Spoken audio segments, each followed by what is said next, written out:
Boa noite, a graça e a paz do Senhor Jesus. Boa noite, Fátima. Boa noite, os que estão chegando. A graça do Senhor seja com todos nós, preparando-nos para esse tempo especial na palavra do Senhor. A paz de Jesus esteja com cada vida e o Senhor nos abençoe, conduzindo-nos no estudo da sua palavra esta noite. Em Hebreus, parte 15, estaremos hoje considerando aquela parte aí que a gente jogou muita expectativa em cima de vocês, porque de fato é um trecho muito atraente. Capítulo 10, versículos 19 a 25, é a parte 15 de Hebreus que temos a estudar hoje aqui diante de nós, e você já pode ir aí preparando o seu texto, né, diante dos seus olhos.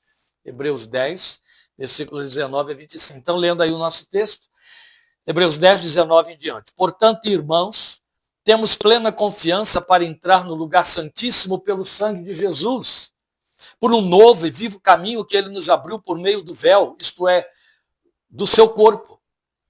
Temos, pois, um grande sacerdote sobre a casa de Deus.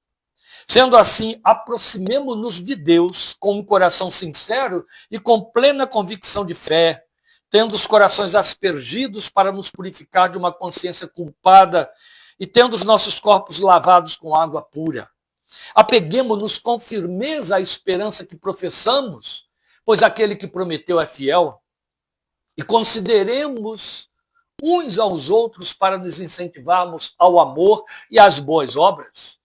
Não deixemos de reunir-nos como igreja, segundo o costume de alguns, mas procuremos encorajar-nos uns aos outros, ainda mais quando vocês veem que se aproxima o dia. Muito bem, meus irmãos, este é o nosso belíssimo e rico texto, que tem o seu lugar todo especial neste espaço que está aqui.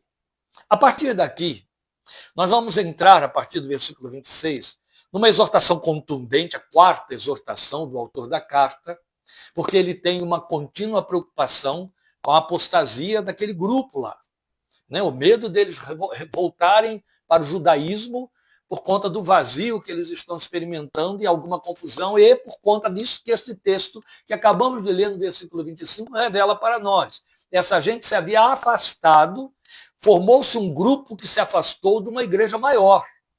E então, uma vez isolados, não só abertos a qualquer tipo de influência negativa externa, e lembrem bem, os judaizantes trabalhavam muito nesse sentido, mas tanto pior, caindo em elaborações e confusões sem conseguir ter suas próprias respostas. Daí a razão da carta.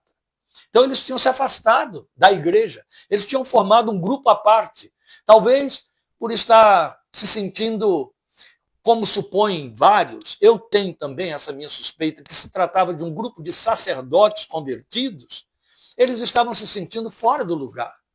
Você tenta imaginar um grupo de líderes que de repente se reúne com um grupo de crentes que tem menos experiência do que eles nas questões espirituais e religiosas, passaram a sua vida, foram preparados para isso, para liderar, conduzir cultos e rituais, e de repente eles estão num determinado ambiente onde a função deles desaparece, o que eles sabem e podem fazer não tem valor ali, não tem nenhum significado, não tem nenhum sentido, e eles começam a se sentir fora do lugar e vazios. E é muito provável que então tenham se isolado, se juntado à parte. Daí a carta, a razão da carta e toda esta argumentação.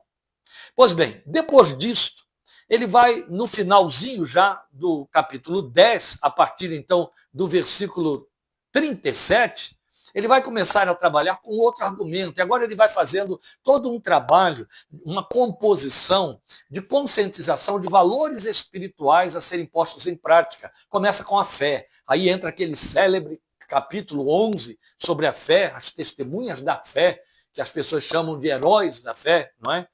E aí vai até o final da carta, trabalhando com esses argumentos. Então, este trecho que temos aqui, de 19 a 25, ele é sumamente importante porque ele faz um fechamento de toda a doutrinação com que ele vem trabalhando e sobre a qual nós demos aquele título geral, lembram? Quem é o autor da sua fé? Por quê? Porque nós estamos tendo uma visão muito exposta de Jesus, o seu lugar, sua excelência, suas realizações, seu ministério e o significado dela.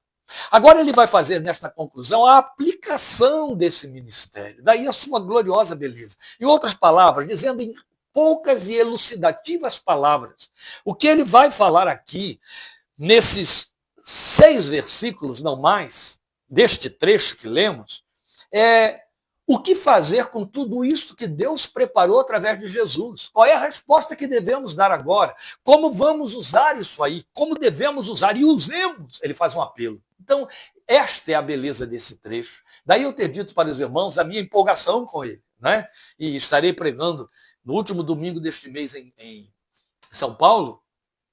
E provavelmente, vocês vão receber o link para acompanharem ao vivo, se quiserem, 10h30 da manhã, provavelmente eu estaria abordando um trecho, esse trecho aqui, de Hebreus, é evidente, com uma outra proposta, mas exatamente o texto e a sua mensagem. Então, o que nós temos aqui é um texto conclusivo e eloquente sobre toda a argumentação anterior, mas não é a argumentação do capítulo 10 que você esteve lendo anteriormente, é de todos os 10 capítulos.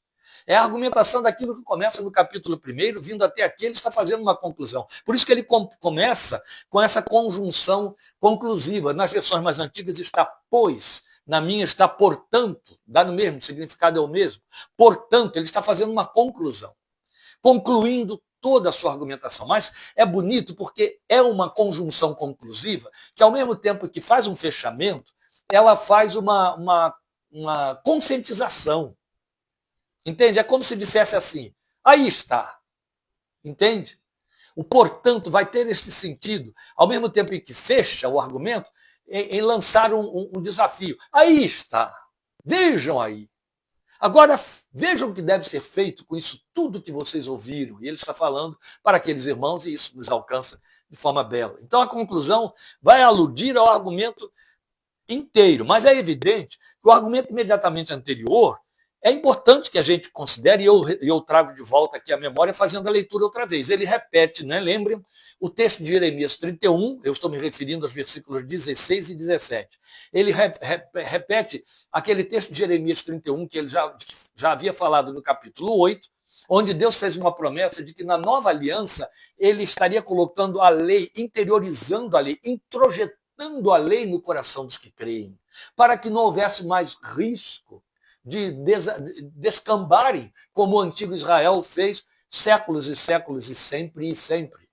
Então, para que Deus pudesse se garantir, agora ele estaria tirando essa lei, a sua argumentação e a sua força, do nível do ouvir para atender, mas colocando dentro do coração para obediência, para poder de realização.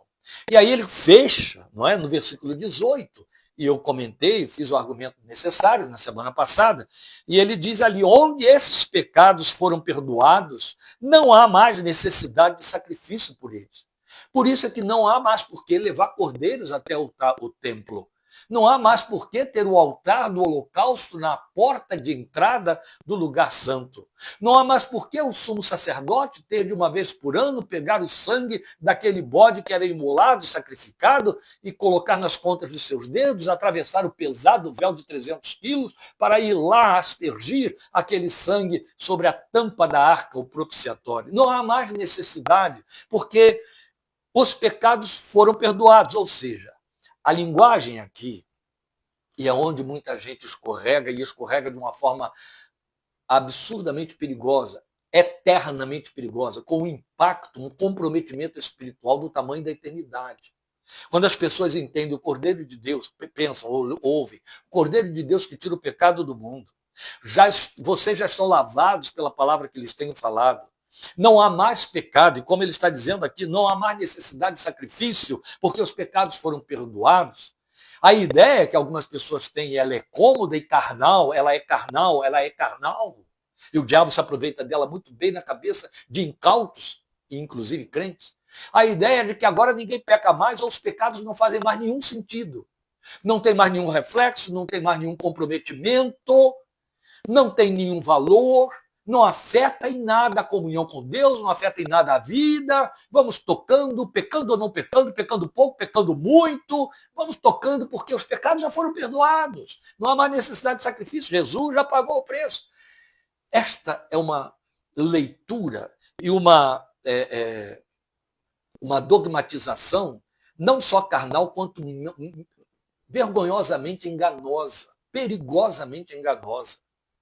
Quando o texto está dizendo onde os pecados foram perdoados, vocês já estão limpos, não há mais pecado, não há mais necessidade de sacrifício por eles, o que o texto está dizendo é que a justiça de Deus a respeito do pecado dos homens foi satisfeita, foi coberta.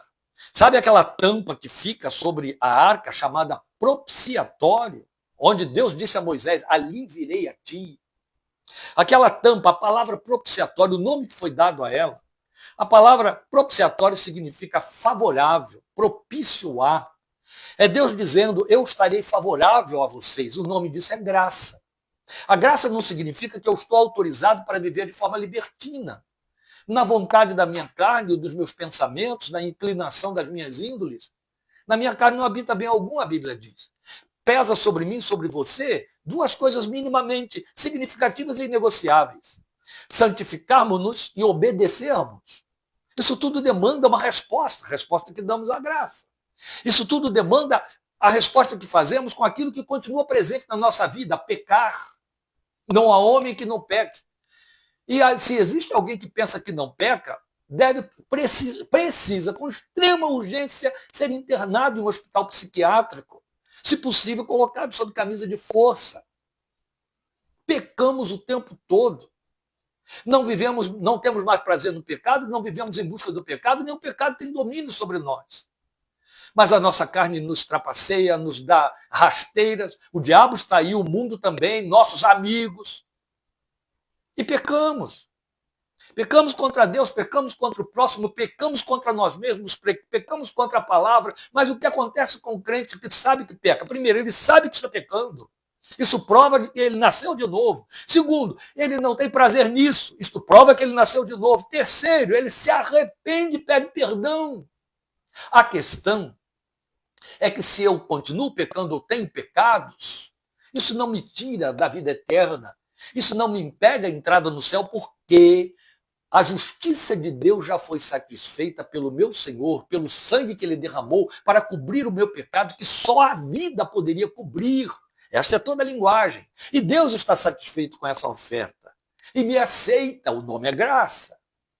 Por isso é que, se confessarmos os nossos pecados, ele é fiel e justo para nos perdoar os pecados e purificar de toda injustiça. Está escrito.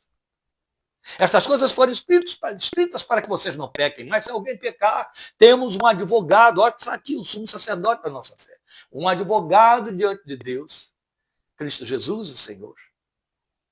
Põe isto na minha conta. Lembram a linguagem, a intercessão de Paulo por Filemão? Está lá o Filho de Deus intercedendo por mim e por você, dizendo a mesma coisa. É lindo, não é? Claro que é lindo, é aleluia, glória a Deus. Peco e me arrependo. Peco e não escondo, não encubro, não disfarço, não dissimulo. Não finjo que não aconteceu nada. Há um desconforto, há uma tristeza, como diz muito bem Dr. Lloyd Jones. Pequei contra o amor de Deus. E aí vem aquilo que a Bíblia chama de tristeza segundo Deus, que gera arrependimento. A falta de consciência de pecado, ou pecado sem confissão e sem arrependimento, é um alto indicador da possibilidade de não ter havido um novo nascimento, uma experiência religiosa, uma experiência evangélica sem nenhum novo nascimento. Não nos iludamos. Eu sei, estou me preparando para isso, orando muito, porque é preciso ter muita graça e autoridade de Deus para pregar sobre o novo nascimento. Nesse dia em que você prega sobre o novo nascimento, você perde para mais de metade dos seus ouvintes, para mais de metade do crédito dos crentes. Porque é uma revelação estrondosa que abala os alicerces nos quais nos apoiamos. Mas vamos lembrar que quando Jesus falou para alguém a sua doutrina sobre o novo nascimento, esse alguém não era qualquer alguém. Era um líder religioso, experimentado na palavra, que ensinava o povo, que fazia discípulos, que preparava prosélitos para serem judeus, que cria convictamente naquilo que ensinava, era um mestre dos judeus, entre os fariseus, não era qualquer um. Jesus chega para esse homem, com toda a sua bagagem, pompa e circunstância, e diz: necessário é que você nasça de novo. Pois bem, Um dos indicadores da falta de novo nascimento é não haver arrependimento. É passar por cima do pecado como se nada tivesse acontecido. E pior, se esconder atrás de declarações como estas que estão aqui, sem entendê-las e dizendo, não, Deus não faz mais questão dos meus pecados. Faz, criatura, faz. A Bíblia deixa claro em Isaías 57 que o seu pecado fecha a mão de Deus e tapa os seus ouvidos a seu respeito. Então, o que acontece aqui é que o coração de Deus está satisfeito, a justiça de Deus foi satisfeita. A alma que pecar, essa morrerá. Jesus disse, eu morro no lugar deles, para que eles não morram mais. Aleluia. É isso. E então, por isso que eu vim ao versículo 18, depois de dizer isso, repito a leitura, onde esses pecados foram perdoados, não há mais necessidade de sacrifício por eles. A satisfação já foi feita. O sacrifício supremo, para o qual todos os outros vieram apontando ao longo de mais de 1,5 milênio, foi satisfeito. Esse sacrifício foi aceito e feito por nós. Portanto, aí ele entra. Portanto, temos plena confiança e cria um impacto na mente, minimamente um impacto na mente dos seus ouvintes. Ora, meus queridos, nós estamos há meses lendo Hebreus e discutindo Hebreus, argumentando com Hebreus. É claro, por isso mesmo pedi que os irmãos lessem a carta o tempo todo. É uma carta longa, 13 capítulos. Você não lê num fôlego só. Acredito que aqueles irmãos, quando receberam aqueles pergaminhos, também não leram no fôlego só. Se assentaram e foram lendo. É possível que alguns tivessem ficado ali horas lendo tudo.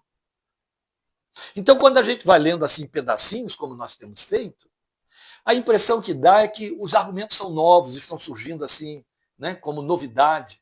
Não é o caso aqui. Depois de ter falado tudo, como Paulo faz em Romanos, ele vem todos os 11 capítulos de Romanos, quando ele chega no versículo 33, ele faz o resumo de tudo e glorifica a Deus, faz uma doxologia. Pois bem, é o que acontece aqui. O autor de Hebreus vem falando tudo isso de, portanto, em cima disso tudo que eu disse aí cria uma surpresa, um impacto. Temos plena confiança para entrar no lugar santíssimo. Eu imagino, né? Eu não estou desvalorizando a inteligência daqueles irmãos, muito pelo contrário, se eles não fossem inteligentes, não haveria uma carta desse calibre sendo enviada a eles. Mas eu imagino que um olhou para o outro e disse, temos, nós todos, eu sou apenas sacerdote, eu nunca fui sumo sacerdote. E mesmo quando eu fui colocado como sumo sacerdote, não era meu turno, eu nunca pude no Yom Kippur entrar lá. Ele está dizendo que agora todos nós temos plena confiança para entrar lá. Todos nós podemos entrar lá no lugar santíssimo. Todos nós, é o que ele está dizendo. Bem, na verdade, ele não está dizendo a eles uma novidade. Ele vem preparando-os o tempo todo para dizer isso. Por isso é que ele encerra, ele abre esse argumento com essa conjunção conclusiva. Portanto, o que ele está dizendo é, entenderam tudo que eu disse? Agora, usem isso aí e entrem no lugar santíssimo. Oh, meus amados, onde isso nos alcança? Onde isso nos alcança? É muito importante isso aqui. Ora, o que ele veio fazendo? Ele se ocupou em conduzir seus leitores a perceberem a superioridade de Cristo sobre os vários agentes históricos da salvação na velha aliança.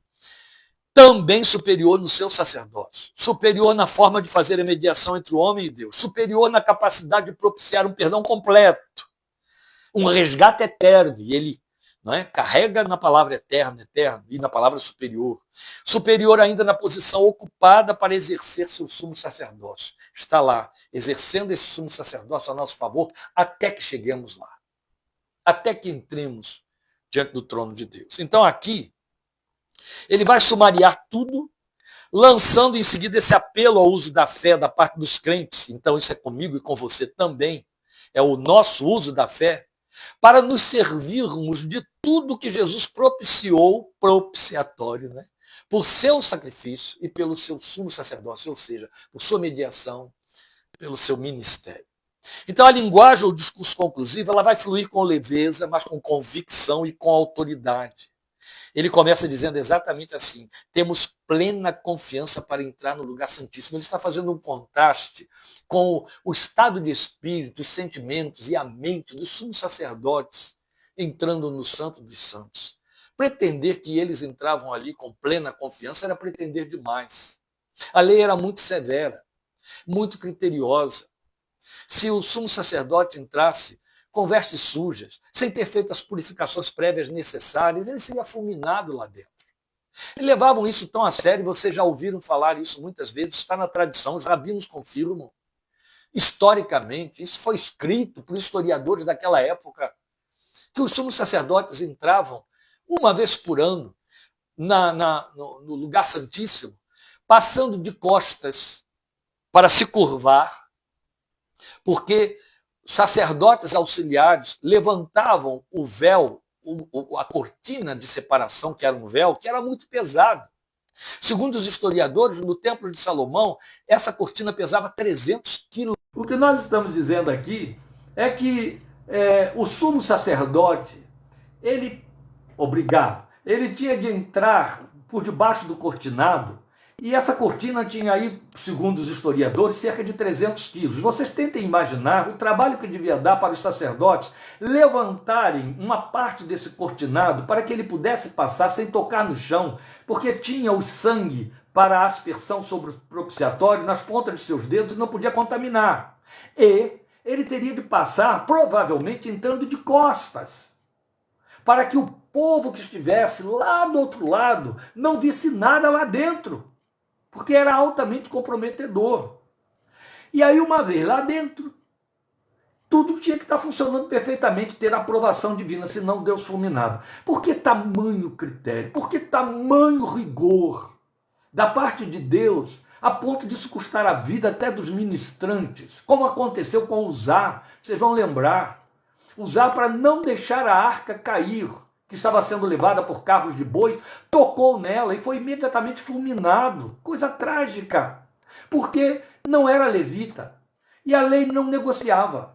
Por que Deus estabeleceu dessa maneira? As pessoas que gostam por aí de estar dizendo não existe inferno, Deus não vai condenar ninguém, porque Deus é amor, Deus é bondoso. Claro que Deus é amor, que Deus é bondoso. Deus é justo, santo, perfeito, não tem o culpado por inocente, não negocia com a maldade, não tem tolerância com estas coisas. Então, da mesma maneira como ele é intensamente amoroso, ele é intensamente justo. Não há divisão no nosso Deus. O nome disso é perfeição. Entende? Então, o que acontece? O que acontece é que ele deixou estas coisas como referências, símbolos para nós, não é para gerar medo, é para nos comunicar uma mensagem, a visão que ele tem do pecado. Meus queridos, as pessoas que ficam com tanta conversa a respeito de achar que Deus não trata o pecado como antigamente tratava, bem, ainda há poucos dias estava lendo Lloyd Jones dizendo isso. Se Deus não tratasse o pecado como tratava antes da cruz, ninguém ia morrer mais. Bastava crer, não teria morte. A morte tem o tamanho da ira de Deus sobre o pecado. Quando você sepulta alguém que você ama, te dói. E não dói só na hora. Dói antes, que você não quer que ela morra, dói durante o processo e o luto continua doendo dias depois. Porque a morte é a face da ira de Deus sobre o pecado. É bem verdade que o cristão morre, ele dorme no Senhor, ele vai para a presença de Deus, mas morre. Sai da história por um tempo. Porque a ira de Deus permanece. É claro que o corpo agora está sob a promessa de ressurreição, de regeneração da ressurreição. Mas ainda morre, porque ainda é fruto de Adão. A ira de Deus sobre o pecado da cabeça da raça se estendeu à raça toda. Ele resolveu a questão.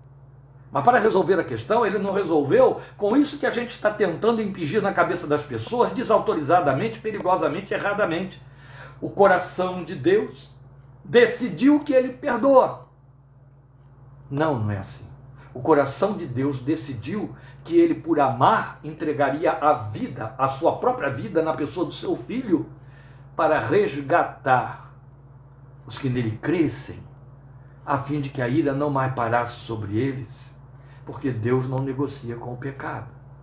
Então ele satisfez sua justiça, ele a satisfez. entregando seu Filho para cumprir essa justiça em nosso lugar. Jesus recebeu toda a ira de Deus sobre ele na cruz.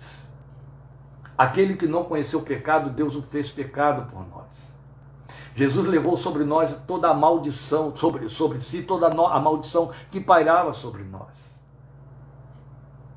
A Bíblia diz que a ira de Deus sobre ele caiu. Isso explica seu choro no Getsemane, antes de enfrentar a cruz.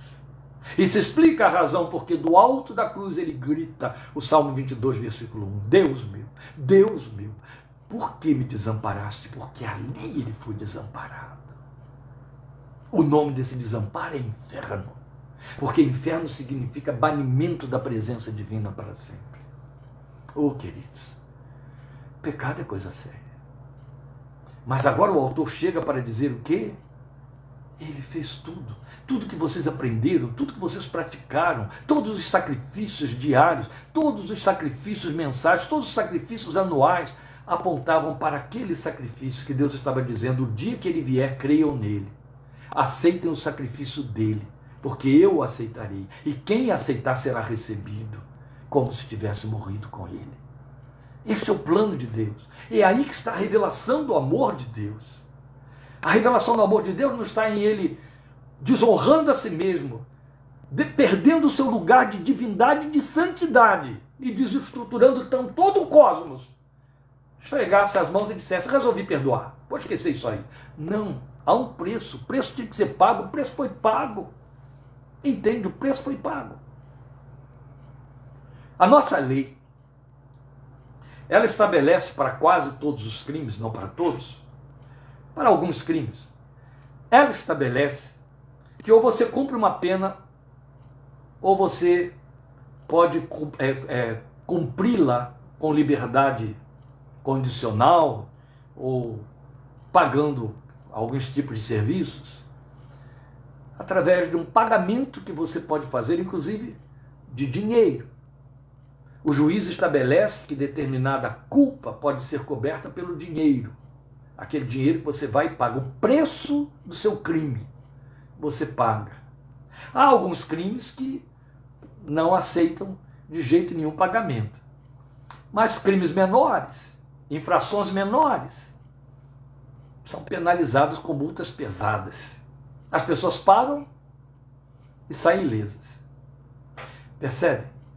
Alguém pagou por mim e por você. E esse alguém se chama Cristo Jesus, o Senhor, nosso primogênito e irmão mais velho.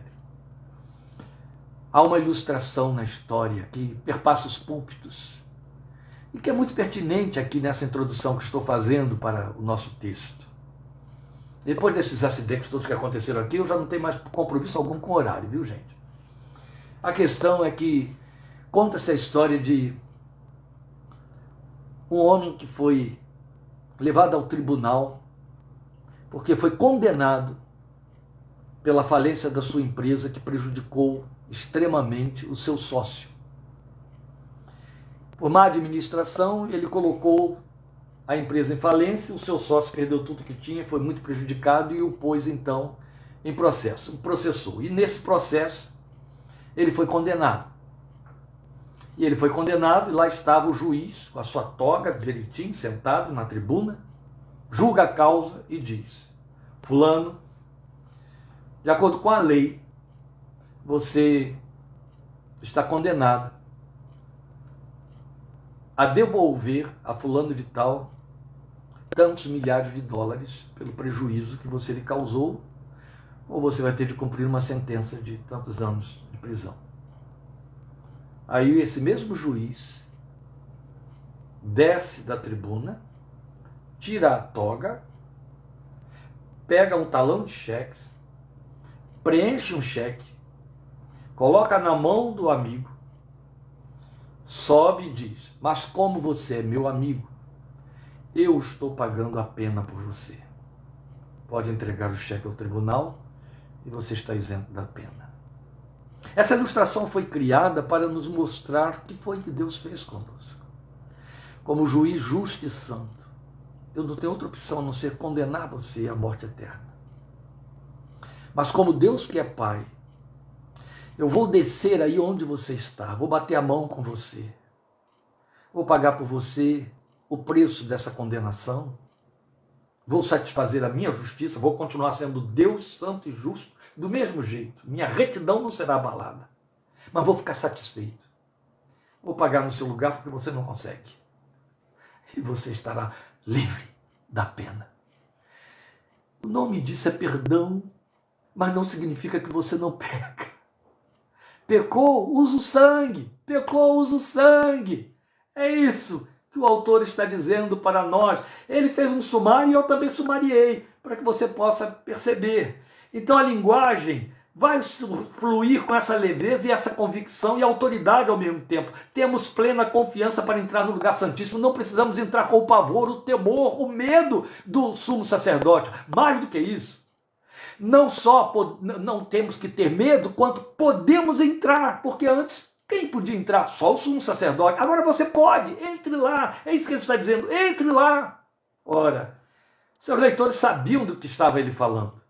Eles estavam suficientemente familiarizados com o assunto, tanto histórica quanto tradicionalmente. Eles conheciam isso de cabo a rabo. Então nem mesmo o sumo sacerdote que fazia essa entrada uma única vez no ano podia ter tal plena confiança. Precisava estar tão previamente preparado, purificado para chegar ali. Mas então, com esta argumentação, ele preenche, possivelmente, o vazio litúrgico que talvez estivesse enfraquecendo a fé e a confissão daqueles irmãos. Porque eles deviam estar dizendo, mas agora é assim, sem mais nem menos. A gente não faz mais sacrifício, não faz mais nada. E como é que fica isso entre nós e Deus? A gente pode cantar, pode louvar, pode ler a palavra e fica tudo bem, sem nenhum sangue ser derramado. Ele diz, não precisa mais nenhum. O sangue que todos aqueles apontavam já foi derramado. Agora resta você usufruir a liberdade que esse sangue trouxe. E é então que ele nos traz esta linguagem de uma beleza extraordinária no final do versículo 19, entrando pelo versículo 20. Ele vai nos mostrar que este direito e acessibilidade nos foram outorgados por Cristo. E aí vai carregar nas figuras e nos movimentos. Então começa com a linguagem do entrar no lugar santíssimo. Ele começa a dizer com o sangue de Jesus, pelo sangue de Jesus, ou seja, através do sangue de Jesus. A preposição aqui no grego é dia, significa através de. E foi traduzida para nós como pelo sangue. Então, através do sangue de Jesus, nós temos plena confiança para entrar no lugar santíssimo. Você percebe? Você precisa estar o tempo todo consciente de que se Jesus não tivesse morrido, nada disso poderia acontecer. Mas porque Jesus morreu por você, o sangue foi derramado, através deste sangue você pode entrar. Da mesma maneira como João vai nos dizer em Apocalipse 12, 11, quanto a essa nossa luta espiritual contra o poder das trevas, ele vai dizer, mas vocês, nós, eles, o venceram ao diabo, por causa do sangue do Cordeiro. O sangue do Cordeiro é a causa. Vou repetir para os irmãos aquilo que eu tenho chamado a atenção muitas vezes. Apocalipse mostra que na eternidade, fazendo parte daquelas miríades de adoradores, nós estaremos adorando o Cordeiro como que foi morto, mas estava vivo. Ele vai sempre ser visto diante de nós, toda a eternidade, como o Cordeiro que foi morto e que está vivo. Esta imagem de Jesus, o Cordeiro resgatador, o que pagou o preço, nunca será tirada entre nós e Deus, entre Deus e nós. Mas já está valendo há muito tempo. Então, através do sangue, eu entro com plena confiança. Ora, é evidente que se eu peco, eu tenho meus desconfortos, que a gente chama de quê? Tristeza segundo Deus. Mas isso não é motivo, em hipótese alguma, para que eu recue e eu deixe de entrar. Não, eu tenho sangue. Eu posso chegar e dizer, mas o teu filho derramou sangue por mim. Estou perdoado pelo sangue de Jesus, estou lavado pelo sangue de Jesus, aspergido pelo sangue. Tu me aceitas, eu sou teu. Glória a Deus. Então nós podemos entrar no lugar santíssimo através do sangue de Jesus. Só que ele não para aí.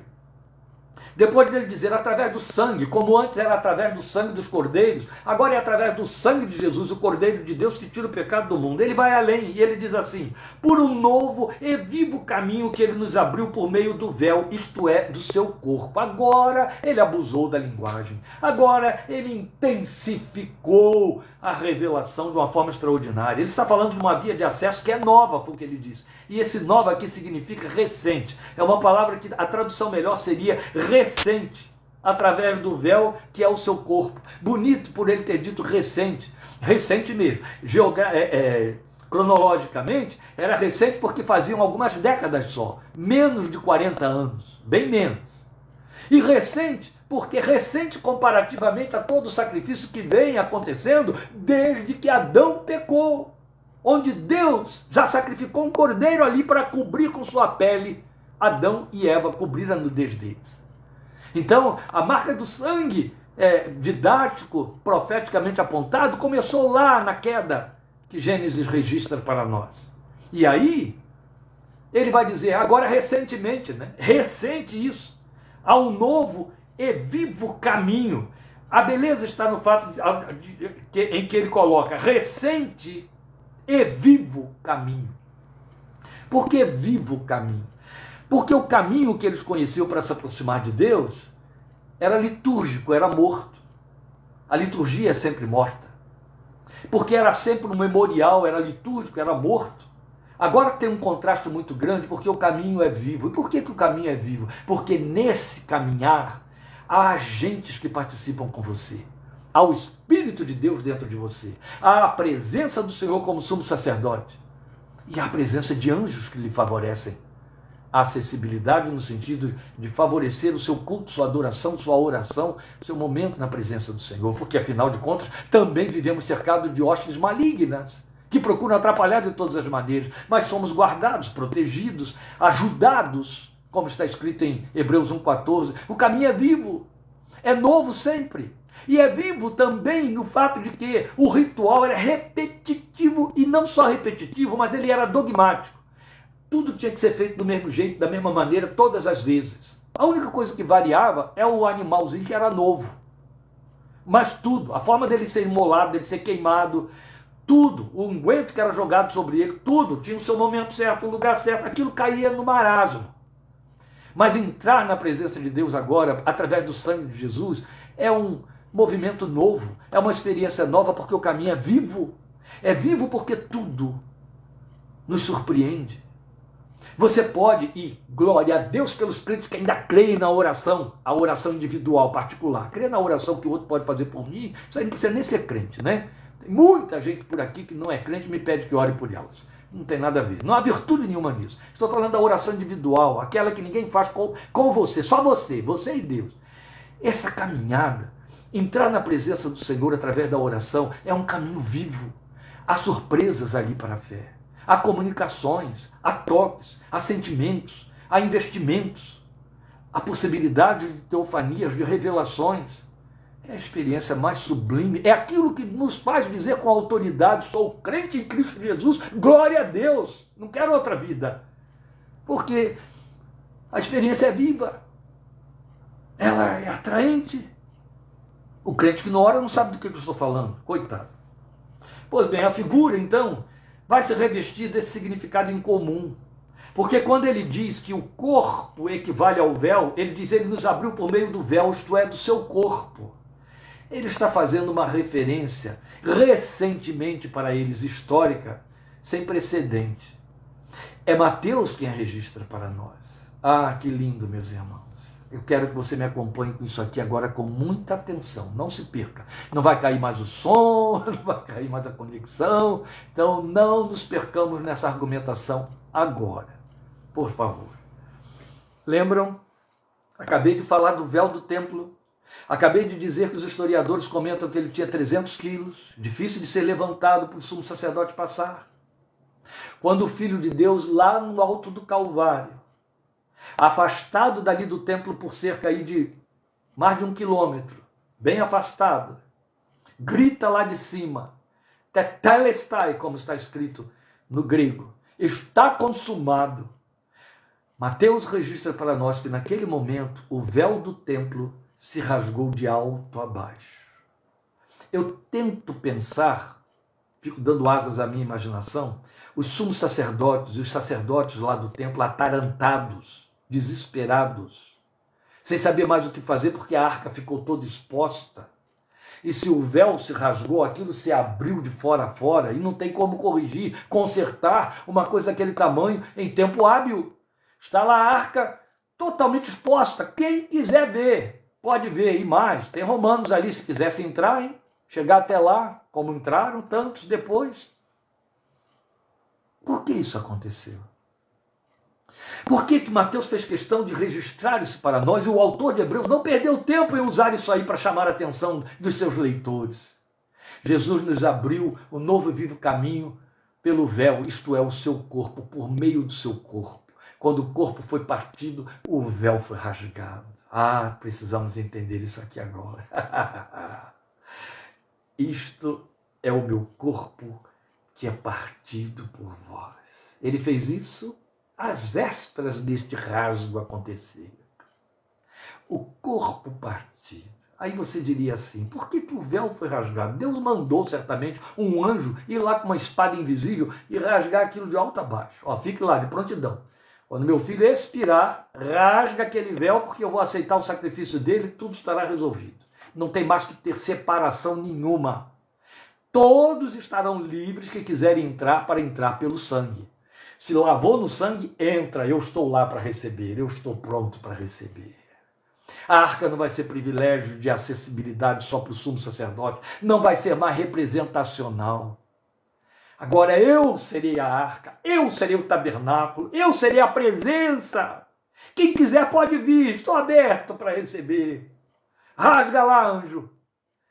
Põe tudo exposto. Quem quiser chegue, quando quiser, como quiser, a hora que quiser. Mulher, a hora vem, já chegou, lembro desse texto, em que os verdadeiros adoradores adorarão o Pai em espírito e em verdade, nem neste monte, nem naquele lá. É em espírito e em verdade. Quem quiser pode chegar, o autor está dizendo, o autor da carta, vamos entrar porque o véu foi rasgado. Vamos entrar porque não há mais impedimento, não há nem quem consiga nos segurar, com plena confiança, porque foi Deus quem fez isso, foi Deus quem abriu a porta, não fomos nós que fizemos, entramos como uma turba invasora para derrubar tudo, não, foi Ele quem abriu, foi aberto de dentro para fora. O que significa isso? O véu parece a muita gente, e era assim que os sacerdotes entendiam, um impedimento. O véu está aí, o cortinado, está aí para impedir que as pessoas cheguem ao Santo dos Santos. Era isso que pensavam. Mas, na verdade, não significava impedimento. Significava acesso ainda não permitido. Ou seja, o véu estava dizendo assim, eu estou aqui pronto para receber. Só que ainda não é a hora de vocês chegarem. Vocês podem ter acesso, mas eu estou impedindo este acesso. Por enquanto, o acesso está impedido. O corpo de Jesus criou o acesso. Quando partiu, ele era a chave para dizer, pronto, o acesso está liberado. O sentido não era impedimento, era não permissão. Agora a permissão está dada. Ou seja, desde que Deus mandou Moisés construir o tabernáculo, como figura do que está no céu, o propósito de Deus é que todos cheguem, mas não podem chegar como estão. Então vamos colocar um véu aqui, vamos colocar um véu para significar um impedimento ao acesso, ou seja, o acesso não está permitido. Há uma não permissão, não é impedimento, há uma não permissão. Vai haver um momento em que eu vou permitir. E no momento em que eu vou permitir, todos poderão entrar. O autor de Hebreus chega e diz, recentemente isso aconteceu. O corpo de Jesus foi partido, o véu se rasgou e agora o acesso está permitido. Então, entremos com plena confiança de fé. Só que temos uma outra coisa que é ainda mais bonita de dizer. Porque, na verdade, o véu físico que foi rasgado no ato da morte do Filho de Deus, que Deus mandou rasgar, a carne, o corpo, que não mais agora tem impedimento, nos dar acesso para entrar e ficar. É entrar e ali permanecer. O sumo sacerdote entrava, aspergia o sangue e saía depressa. Eu esqueci de acrescentar um detalhe que a história conta para nós. Eles não entravam lá sem ter uma corda amarrada na cintura. Por quê? Porque se fosse fulminado lá dentro, ninguém poderia entrar para tirar o corpo. Então eles puxariam pela corda. É sério, né? Eles tinham campainhas na borda das suas vestes. Por que a campainha? Porque à medida em que ele estava lá ministrando diante do propiciatório, as campainhas balançavam, diziam, ele está vivo, ele está se mexendo, eles estão do lado de fora, estão escutando, blim, blim, blim, blim, blim, blim, blim, blim, blim, o homem está vivo lá dentro. Se de repente o som para, não acontece mais nada, por que ele está parado? Certamente morreu. Vamos puxar esse homem daí, já que não podemos ir lá para dentro. Percebe como que a coisa era complicada? Mas agora, a permissão foi dada. Entrem, e não passam como o sumo sacerdote, que entra e que sai. Entram e permaneçam. Meus irmãos, que linguagem é esta?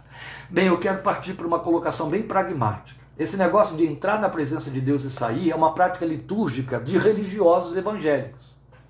Quem são os religiosos evangélicos? Olha, sempre houve religiosidade em todas as confissões. E os evangélicos também criaram, e é o exército maior que nos cerca nos dias de hoje, a religiosidade evangélica. O que significa religiosidade evangélica? É quando a gente usa a fé para se servir dos seus serviços, dos seus favores, dos seus benesses. E não vive nada dessas coisas, só se serve delas.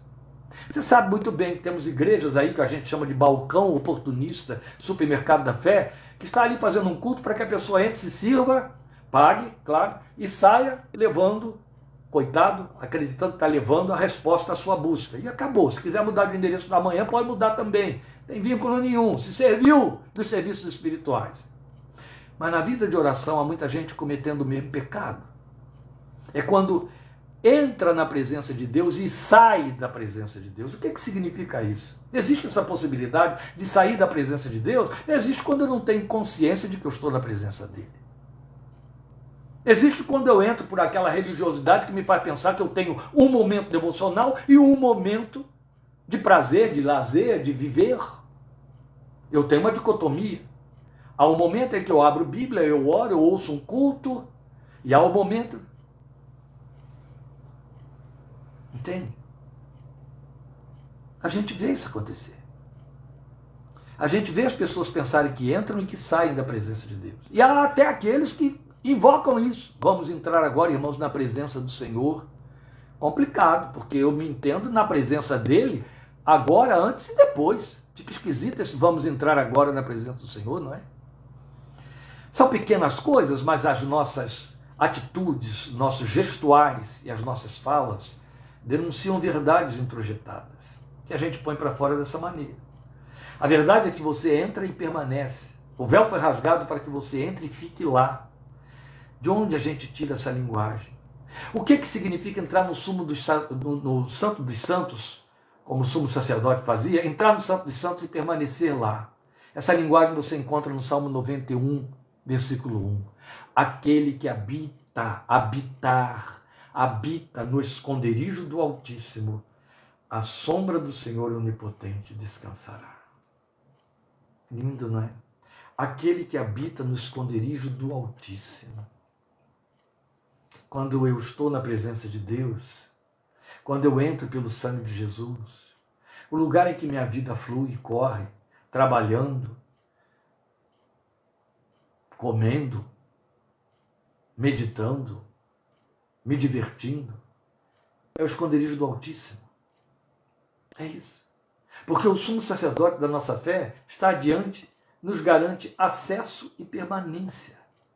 Então tudo quanto foi impedido a todos que por tanto tempo, de tantas maneiras, tentaram se aproximar da santa majestade eterna, agora estava liberado, acessível para sempre, para ter permanência. Eu fui chamado, eu e você, para habitarmos no esconderijo do Altíssimo, ou seja, no lugar onde Deus assiste. Em outras palavras, a nossa vida neste mundo é um treinamento pálido, distante daquilo que será intenso, glorioso e eterno. Céu significa presença de Deus. Quando eu estou pela fé no esconderijo do Altíssimo, eu estou me treinando para habitar na presença de Deus. É uma consciência que eu tenho de carregar comigo 24 horas por dia. Estou na presença do Senhor. Não é agora eu vou orar e entrei na presença de Deus. Não. Quando eu vou orar, eu estou gestualizando, eu estou coreografando, exercendo uma ferramenta a mais, adicional. Eu estou pondo em exercício algo que já é pleno. É isso. É como quem vem preparando uma comida e depois se assenta para saboreá-la. O orar é saborear a comida que veio sendo preparada. Ao longo do dia eu estou na presença de Deus. E há um momento em que eu sento para ter comunhão. É isso. Mas estamos no esconderijo do Altíssimo. Nós vamos falar do movimento porque eu quero fazer um fechamento aqui que é muito significativo. Veja, a linguagem grande sacerdote sobre a casa de Deus, a qual somos nós, vamos lembrar de Hebreus 3:10, a qual casa somos nós, fala do sacrifício dele pairando sobre os que adentram ao Santíssimo. Aquela linguagem de Paulo aos Coríntios, pregamos a Cristo e este crucificado, este que está sendo crucificado, este que está crucificado diante dos olhos do Pai. Não é Cristo morto, é Cristo sacrificado, é isso que quer dizer. Pregamos a Cristo e este sacrificado, e este crucificado, o Cordeiro. É isso que Paulo diz. Pois bem, ele está, o sumo sacerdote, que está sobre nós, o grande sacerdote, sumo sacerdote sobre a casa de Deus, sobre mim e sobre você que somos a casa de Deus, é o seu sangue pairando sobre nós, e Deus está vendo o seu Filho sobre nós. E aí o acesso é pleno. Aí vem os movimentos. Então ele vai carregar no sentido do movimento. Qual é o verbo que ele usa? Aproximar. Aproximação. Aproximação é derivativo de proximidade. É toda a linguagem que Paulo carrega em Efésios capítulo 12, por onde já passamos, meus queridos. Lembram? Ele estava dizendo, antes vocês estavam longe, mas agora pelo sangue de Cristo foram aproximados. Essa linguagem tem uma beleza extraordinária, porque ela tem o tamanho de céu e do inferno. Ela faz a diferença do abismo. Volto a dizer o que citei ainda há pouco. Inferno significa banimento da presença divina. Banimento eterno. Então, se Deus é luz, lá haverá trevas. Se Deus é glória, lá é ignomínia. Se Deus é alegria, lá é tristeza. É o oposto. A terra é um exemplo disso. A vida na terra tem vislumbres do que é o inferno. Pois bem, os homens que estão sem Deus na terra fazem a prévia do inferno, que estão vivendo sem Deus. Mas aí Paulo diz, pelo sangue de Cristo vocês foram aproximados. Ou seja, foram assentados nos lugares celestiais. Eu estou repetindo a linguagem de Efésios. Vocês passaram para o céu. Um dia estarão de fato e de direito nele, ou seja, dentro de um corpo que pode suportar o céu, corpo glorificado. Por enquanto é pela fé. Mas você entra do céu já pela fé, porque foi aproximado, porque o céu é a presença de Deus. E pela fé, cantando, orando, lendo a palavra, invocando o seu nome, consciente da presença dele, você usufrui presença. Você está no céu. É céu para mim. Onde Cristo estiver é céu para mim. Já cantava Luiz de Carvalho. Então ele está falando do movimento, aproxime-se. Aí você diria, mas então por que ele está dizendo aproxime-se? Porque este é um movimento que se impõe sobre aqueles irmãos que estavam confusos, precisamos de rituais, mas que não poderia ter que se impor sobre nós. Para nós teria de fluir com muita facilidade, nós que não aprendemos os rituais do Velho Testamento, de que dependeríamos deles para nos aproximar de Deus. Nós agora temos acesso pleno. É uma pobreza, uma falta de instrução, falta de crescimento. Não estou criticando, eu estou esclarecendo o crente que pensa que só entra na presença de Deus quando ele entra em oração. Quando ele não entende que seu estado pleno é de presença de Deus.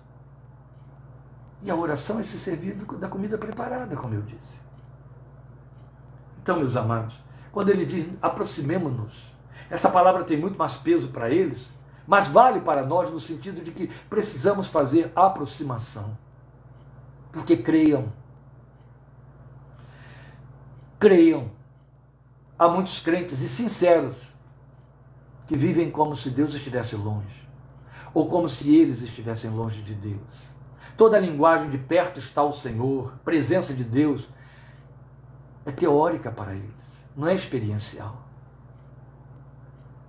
É sério isso, não é? Tanto mais aqueles que ficam dependendo de rezas para se aproximar de Deus, de símbolos para se aproximar de Deus. Triste. Mas são muitos os crentes que precisam ser aproximados de Deus, porque andam longe dele. E na mesma medida em que andam longe dele, estão muito próximos do mundo, das coisas do mundo, e até de Satanás. Porque Satanás é o príncipe deste século. Então vivem tão na periferia da fé, que é como se estivessem mergulhados dentro do império das trevas.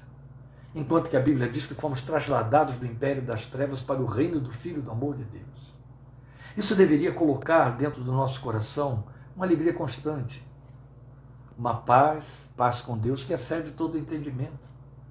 Então vale chegar para eles e dizer: se aproximem, fiquem mais perto, andem junto, cheguem junto, perto está o Senhor, procure percebê-lo, procure reconhecê-lo em todos os seus caminhos, conforme a orientação dada no Salmo 45, reconhece-o em todos os teus caminhos, fique junto, traga Deus para dentro da sua vida profissional. É possível? Não sei, se você usa de falcatruas, é difícil, quem está lá é o diabo. Trate de trazer Deus para dentro dos seus ofícios, dentro do seu serviço, da sua vida conjugal, da sua vida familiar. Leve Deus para dentro das suas festas de família. É possível? Você consegue? Leve Deus para os seus negócios. Leve Deus para os seus estudos. Leve Deus para o seu lazer. Vá cultuá-lo na praia, num rio, numa trilha, subindo uma montanha, andando de patins. Vá viver o seu Deus. Deixa Ele viver a vida que Ele te deu com você. Isso é celebrar um culto o tempo todo. Mas veja, ele diz assim: entre por esse sangue em plena confiança, mas com um coração sincero e plena convicção de fé. Que linguagem é essa? É o resumo do que eu acabei de dizer aqui para os irmãos. Ele está jungindo ao verbo aproximar-se esta linguagem que está aqui no versículo 22. Sendo assim, aproximemo-nos com um coração sincero e com plena convicção de fé, tendo os corações aspergidos para nos purificar de uma consciência culpada e tendo os nossos corpos lavados com água pura. É tudo de que ele está falando no versículo 22. Que linguagem é essa? É não se aproximar de qualquer maneira, como quem toma posse de forma fria e vazia de um direito constituído ou outorgado. Eu já estou perdoado mesmo. Nem importa que eu peque. Mas é um espírito de valoração consciente, como quem celebra um culto. Entende? É viver como quem celebra um culto.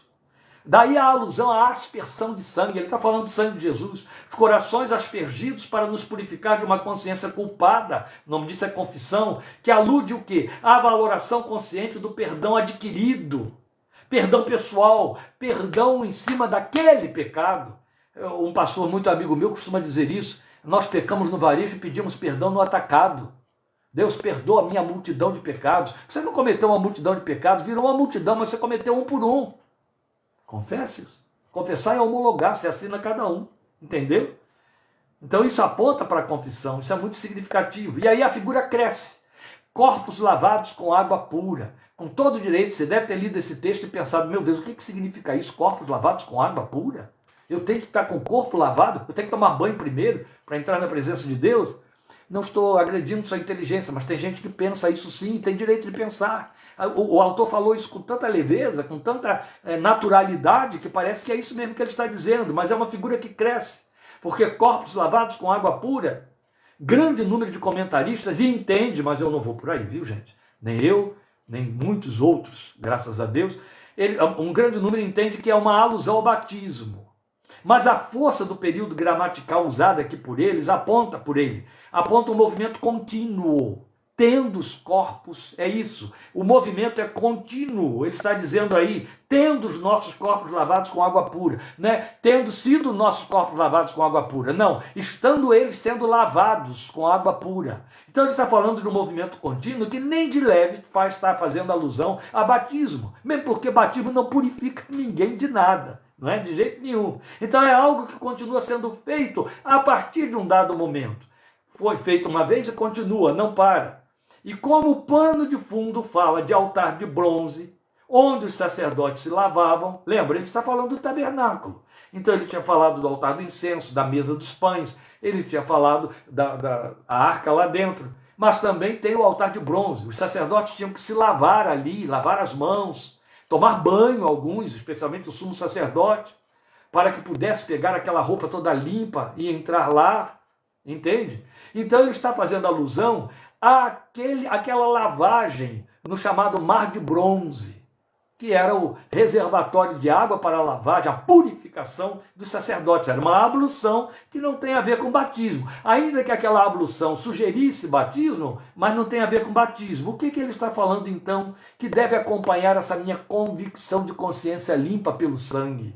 Consciência de perdão de pecados para uma aproximação real diante de Deus. Então o pano de fundo que fala desse altar de bronze, onde os sacerdotes se lavavam, a proposta, na verdade, está aludindo a uma aproximação pela palavra que nos lava, nos purifica, na linguagem simbólica empregada por Paulo em Efésios 5:26. É evidente que, se eu apenas deixo por sua conta você pensar em Efésios 5:26, eu estou apelando muito, né?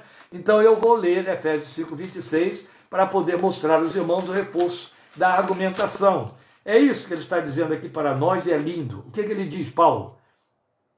Para santificá-la, eu vou ler desde o 25 para fazer mais sentido. Maridos, ame cada um a sua mulher, assim como Cristo amou a igreja, somos nós, e entregou-se por ela, para santificá-la, tendo-a purificado pelo lavar da água mediante a palavra. Está aqui. Paulo está dizendo para nós que a palavra nos lava. Jesus já havia dito, isso está em João 17, vocês já estão limpos pela palavra que lhes tenho falado. Jesus é o verbo, Jesus é a palavra, Jesus é a verdade da qual nossa fé se reveste para se chegar a Deus. Por isso é que ele disse para a mulher samaritana, o Pai busca adoradores que o adorem em espírito e em verdade. Então aproximar-se de Deus é não ferindo esta palavra, é não indo atrás, baseados nos nossos achômetros. Conheço crentes, e não são poucos, que pensam que são queridinhos de Deus. Eu ouvia uma mulher me dizer, eu sou uma filhinha amada do Pai. Para dizer, Deus tem um carinho todo especial por mim. Parece bonitinho, muito piedoso, mas é um perigo. Porque lá na cabeça dessa criatura está a ideia de que Deus está tão contentinho comigo, que me aceita de qualquer maneira, de como eu quiser fazer na presença dEle. Quando eu me aproximo do Senhor, quando eu vivo a minha vida de fé, eu tenho de vivê-la de acordo com a palavra. A lei e ao testemunho, se não andarem conforme esta palavra, jamais verão a alva, é o texto de Isaías. O confessor evangélico, o cristão bíblico, ele tem uma fé que emerge da Bíblia, não é a que emerge do seu coração. Ela não emerge do que ele sente, do que ele acha, eu penso que, não. Eu acho que, meu Deus, a achologia, ela toma posse, é a teologia do achômetro, ela toma posse de cultos mestres, cria mestres a 3x4, Paulo profetizou a respeito disso, escrevendo a Timóteo. Não existe isso. Não é como eu entendo ou como eu penso, é como a palavra diz. Entende? Então eu tenho de me aproximar do Deus da palavra de acordo com a sua palavra. Do contrário, eu poderia me aproximar de acordo com o que a igreja diz. De acordo com o credo tal, o credo que foi professado em tal ocasião, em tal lugar, o credo da igreja local, de acordo com os talismãs que me mandam usar. Não. É pela palavra. Eu tenho o meu corpo lavado pela palavra, ou seja, a minha vida física, isso é a linguagem de Paulo em Gálatas, quando ele diz, a vida que vivo no corpo, na carne, vivo-a pela fé no Filho de Deus. Então a minha vida física, é isso que ele está dizendo, está baseada na palavra, lavada pela palavra. Eu conheço crentes fazendo subterfúgios para dizer, isso é religiosidade, isso é puritanismo. Amém, é puritanismo, é ser puritano. Então, a partir do versículo 24, e aí eu fecho porque já são 9h07, vocês estão me dando os descontos aí do acidente da nossa transmissão hoje. Ele vai fazer um apelo àqueles irmãos com que eu comecei, dizendo para eles, voltem a congregar. Por quê? Porque é muito importante que a minha comunhão seja individual, mas não isolada. Eu faço parte de um corpo. O corpo de Cristo é a manifestação da Eucaristia, do seu sacrifício, daquilo que ele fez por mim. Ela é invocada, isso é invocado a cada vez que eu me assento diante dos elementos para comer em memória dele e beber em memória dele. Eu estou evocando o sacrifício dele e confessando que eu pertenço ao corpo dele. A igreja é o corpo de Cristo. Não podemos fazer uma dicotomia disso nunca. Não vamos confundir aqui corpo de Cristo, igreja, como templo, o lugar ali onde os crentes se reúnem. Não, porque não é verdade que ir a uma igreja local significa que você está em comunhão com aquele povo. Não, hoje nós vivemos o fenômeno da igreja clube. Ela tem uma placa lá na frente que define o que se faz ali dentro, mas o comportamento, a postura, o que se faz e como se faz é um clube. Aquilo que se faz no clube de lazer faz-se ali dentro, chamado lazer da fé. A pessoa faz conexões semanais, 1, 2 vezes por semana, cumpre uma agenda, mas não conhece o outro, não pode, em hipótese alguma, ser aprovada em cima do texto de Atos 2, que diz, nenhum necessitado havia entre eles, que o sujeito não sabe nem se o outro tem alguma necessidade, não sabe nem qual é o problema da vida de fulano de tal, porque criamos igrejas, megas igrejas, que só dão gáudios para o clero, e na verdade perdemos a afinidade de corpo. Tudo bem que os mais sábios subdividem essas igrejas megas em células, e essas células então funcionam como a verdadeira igreja dentro do grande clube. Porque igreja é esbarro, é atrito, é troca de ideias, é troca de histórias, é troca de vida, é troca de presença, de participação. É isso. Igreja é isso. Ontem, nós tivemos a dura, dolorosa experiência do luto de uma tia minha, querida, que foi uma segunda avó para as minhas filhas. Ela vivia conosco, tanto é que foi isso, é por isso que eu estou falando isso. Meus amigos, todos sabiam de quem eu estava falando quando eu postei a minha homenagem a ela. Uma verdadeira Dorcas, aquela Dorcas de Jope, foi minha tia, era diaconisa na igreja dela e foi diaconisa na vida da família inteira. Ela serviu a todo mundo. E servia os nossos amigos também. Era uma boleira de mão cheia, uma bordadeira de mão cheia, fazia coisas maravilhosas e abençoava todo mundo com isso. Abençoava muito a sua igreja. Amigos meus tiveram roupas confeccionadas por ela, bolos confeccionados por ela nos seus casamentos, aniversários de seus filhos. Onde fosse. Aqui em São Paulo ela foi conhecida de todos, na nossa igreja, nas igrejas por onde íamos. Ela vivia conosco grande parte do tempo. Só estou dizendo isso para dizer a você o quê? Que eu tenho um grande número de irmãos que são meus amigos, que tomaram conhecimento do luto pela minha tia, da sua partida ontem para o Senhor, com a mesma experiência da família, dos parentes. Não convivem conosco, estão morando em suas cidades, em lugares distantes, não haviam já dezenas de anos, mas sabiam de quem eu estava falando porque havia um convívio, e esse convívio se chama igreja. Percebe o que eu estou dizendo? Eu não estou falando de reuniões dominicais, eu não estou falando de reuniões semanais, estou falando de vida. Entende? Vida. Quando você tem um corpo, você sabe quem é o corpo, você sabe o que se passa nele. E aí o autor está dizendo, não vamos abandonar nossas congregações, não vamos deixar de nos congregar, somos um corpo, nós damos o testemunho de corpo. E isso vale também, é com que eu encerro, para dizer, andarão dois juntos, Amós perguntou, se não houver entre eles acordo? Como é que um crente pode estar de acordo com o outro? Este é o ponto de encontro. Não é o que eu acho, nem a minha teologia, nem o que eu sinto. É o que a palavra diz e como ela diz. Então, meus irmãos, a verdade é que nós podemos entrar na presença de Deus individualmente, mas nunca devemos pensar que podemos fazê-lo isoladamente. Enquanto não se impuser sobre nós alguma coisa que nos força ao isolamento, não nos isolemos. Somos um corpo em Cristo. Deus te abençoe. É isso que eu sinto quando eu vejo sua carinha aí na tela, quando eu recebo essas comunicações, quando há esse contato, quando há troca. Meus instrumentos de comunicação são Facebook e e-mail. Dificilmente o WhatsApp, porque o WhatsApp não dá para você controlar. Mas quando eu tenho esses contatos, eu estou vivendo a vida da igreja. Eu sei o que se passa, como se passa. Uma das experiências mais nobres na minha experiência pastoral, ainda ontem estava completando 41 anos, é o fato de que eu conhecia cada membro da minha igreja, e o sogro, a sogra, o primo, o tio, quem não era crente, mas que estava no seu entorno, porque nós vivíamos uma igreja que tinha uma participação de vida intensa e em conjunto. Igreja é isso. Obrigado por sua presença na minha vida.